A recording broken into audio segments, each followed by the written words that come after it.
What up, Zimbabwe family? So,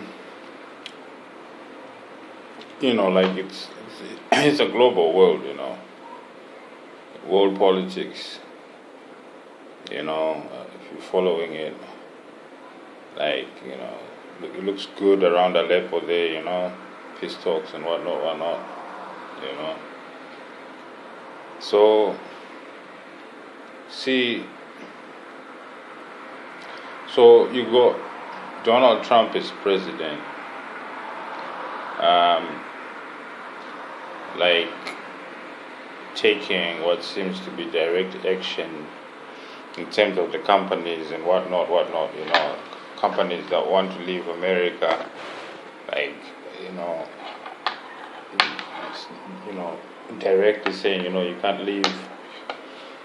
Then there's also like they want to put tariffs or taxes on Chinese imports into America, and basically no taxation for companies that are exporting, but for those who are importing, a lot of taxation. Now, a lot of these companies, they left America, for several reasons, like blue collar jobs and even industrial jobs, like they went to India and they went to China, or Mexico, like that's where the jobs went. So you got China, China is like a superpower right now, So, they're producing everything pretty much, when it comes to what the world needs.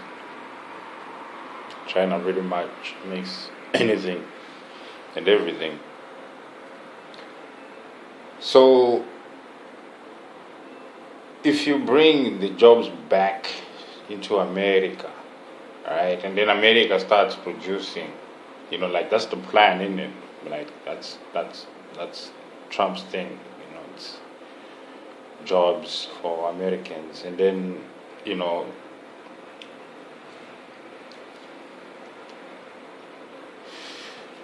kick out all the illegal immigrants. So there's plenty of jobs for the local people, so to speak. Okay. So, are they going to be competing in value with China? Because this is America we're dealing with, right? And they're going to put import taxes on Chinese goods. Mind you, most of these companies are actually American companies, American corporations that have outsourced, to India and China because of cheap labor, less strict regulations, lower taxes. There's a lot of incentives that why companies moved out of Europe or America to go to the emerging economies like India, Brazil, Mexico, and China. And now you find that in places like America anyway, it's the immigrants who, like in most European countries anyway, who worked at these jobs, like the import end of the jobs, or even the production side of the jobs, but mostly import. When you talk about retail, like you got these huge warehouses for distribution and all these trucks for logistics. It's usually the immigrants who are doing those kind of jobs, and Americans, I don't know, or Europeans pretty much just, be the managers of these companies that have outsourced to now China, and also run these companies that are agents, pretty much import agents for Chinese commodities. They are commodities, but they're now being made in China, right? So they still have rights to these, products, I suppose, patent by name and whatnot. But I'm sure there's contracts that they have with China for a certain number of years at least that these things are going to be produced in China. So,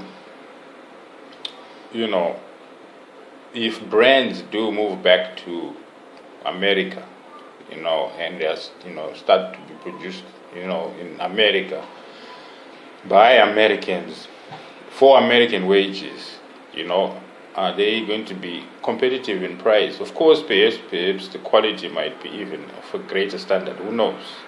But China is producing it very high quality and affordable, very affordable at competitive prices. You see, so the Americans have been given jobs. Fine, let's say they've been given jobs, but at what cost? You get me? Are they willing? Are they going to compete in an international market, or are they going to close themselves off, becoming a market unto themselves?